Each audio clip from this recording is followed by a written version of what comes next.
बिहार में सीएम योगी ने हिंदुत्व का खेला काट पाकिस्तान और आतंकवाद पर हमले किए। योगी ने राम मंदिर का श्रेय बीजेपी को दिया। बिहार की सियासी पिच पर सीएम योगी आदित्यनाथ जय श्री राम के उद्घोष के साथ हिंदुत्व के मुद्दे को धार देने में जुटे हैं। वो पाकिस्तान से लेकर आतंकवाद और राम मंदिर जैसे मुद्दों के जरिए बीजेपी के पक्ष में माहौल बनाने की रणनीति अपना रहे हैं।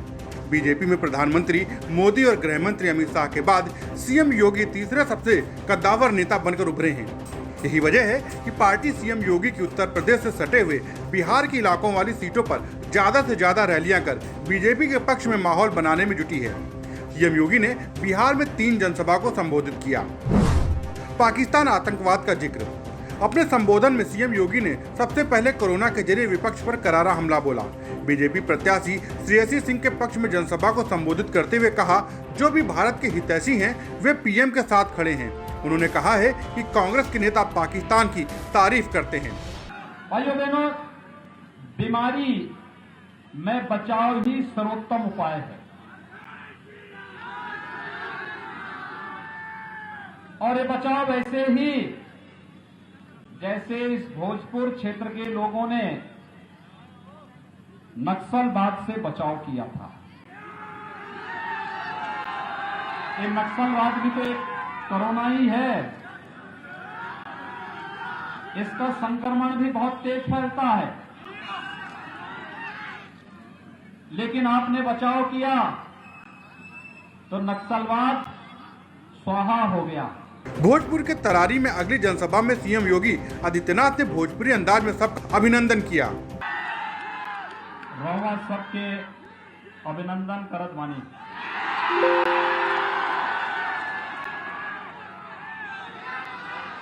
भारतीय जनता पार्टी के प्रत्याशी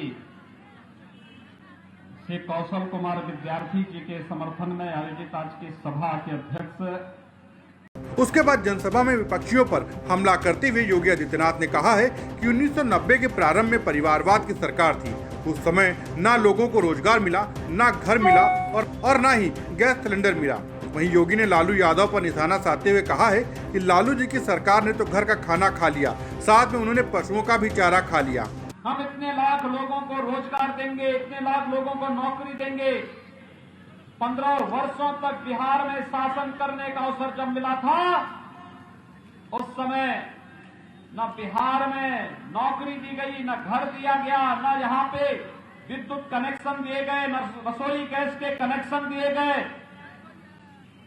कि न किसानों के हितों के लिए कदम उठाया गया, न नौजवानों के हितों के लिए कदम उठाया गया, न महिलाओं की सुरक्षा के लिए कोई व्यवस्था की गई, बल्कि गरीबों का तो राशन खा ही गए, पशुओं के चारे को भी चट कर गए। नक्सलवाद के बहाने विपक्ष पर निशाना। योगी आदित्यनाथ ने कहा है कि बिहार वीर सपूतों की धरती है। यहाँ पर जैसे विश्वामित्र ने राम और लक्ष्मण के साथ ताड़का का वध किया था, वो भी एक तरह का नक्सलवाद था। वैसे ही आप लोगों को आज के नक्सलवाद को दूर कर देना चाहिए।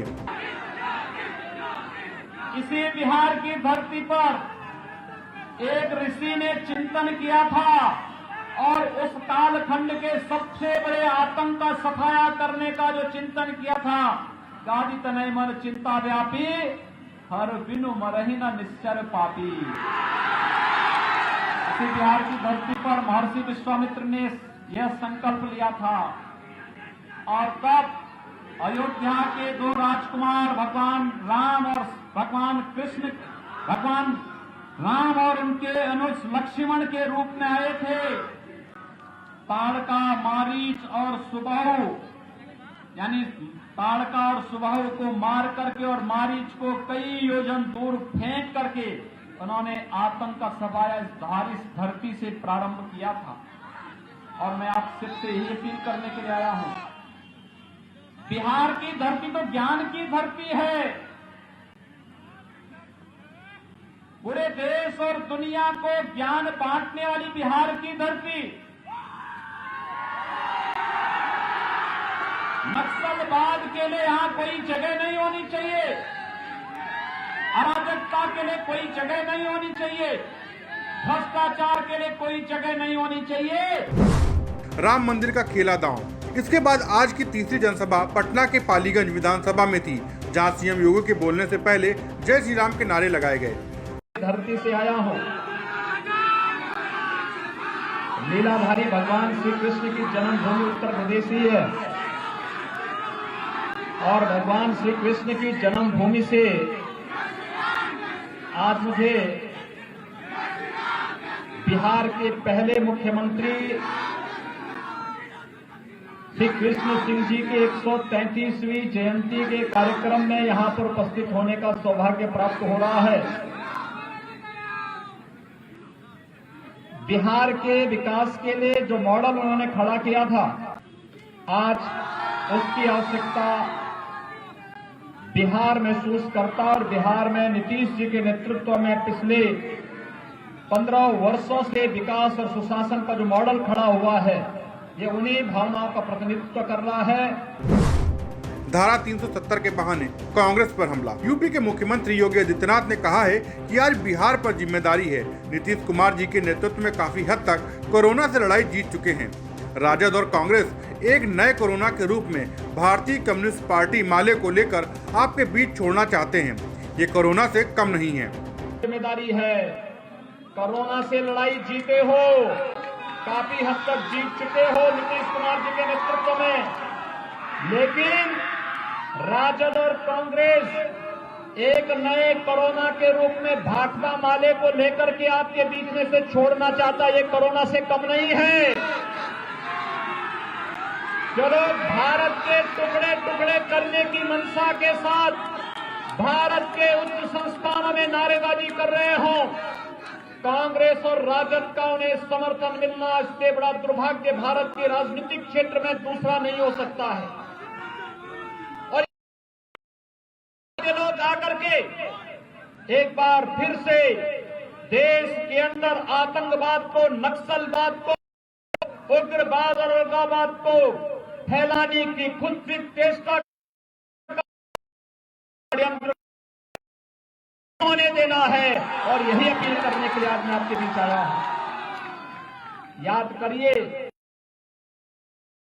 विकास और सुशासन का एक मॉडल आपको दिया है।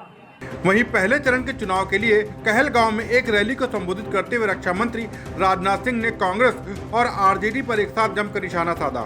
ठेठ भोजपुरी अंदाज में बोलते वरिष्ठ बीजेपी नेता ने कहा है कि बिहार में अब न पंजा चली और न उनका कोई खेल चली, क्योंकि लालटेन फूट गई है और तेल बह गई है। लेकिन ज्यादा न कहते हुए अंतिम बात जो मैं आप सबसे निवेदन करने जा रहा हूं, बहनों भाइयों, लालटेन फूट गई है।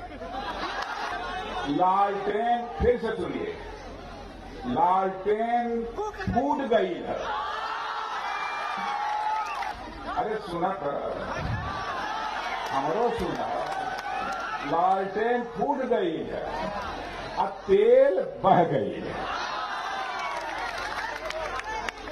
अब न पंजा का चली और न उनका कोई खेल चली। दस्तक टाइम्स के लिए अमरेंद्र प्रताप सिंह की रिपोर्ट।